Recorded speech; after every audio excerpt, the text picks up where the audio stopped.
Sorry, but it's me, Chuối, again. So let's pretend that we're actually stepping into a test room today and we're going to do IELTS Speaking Part 3. Let's go.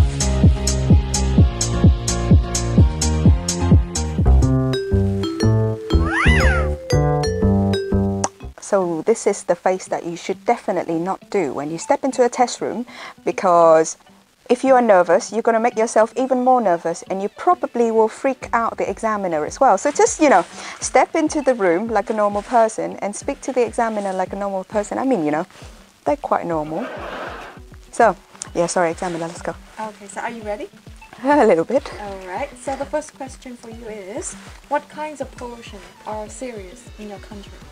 Well, Vietnam is the developing country at the moment, so everything is being industrialized.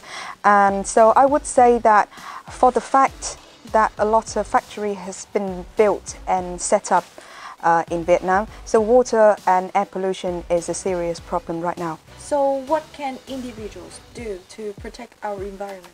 I mean, all individuals are responsible for the environment as a whole.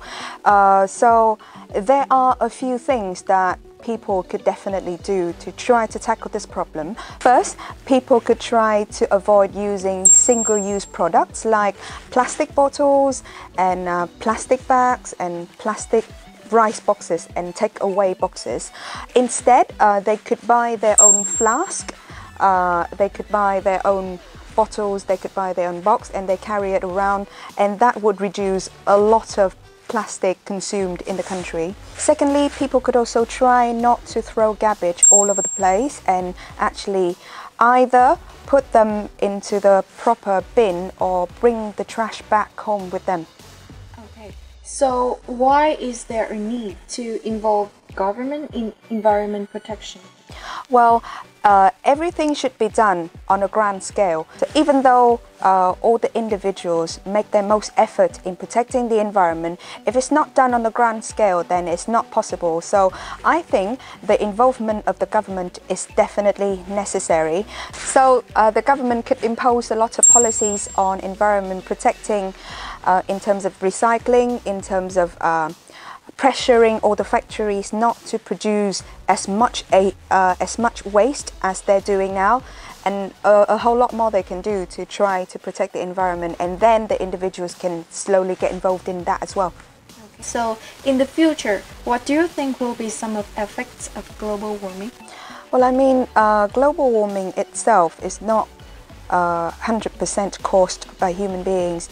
It's a movement of nature itself as well, and I mean, global warming can cause a lot of serious problems, such as the disorder of the whole wildlife and ecosystem.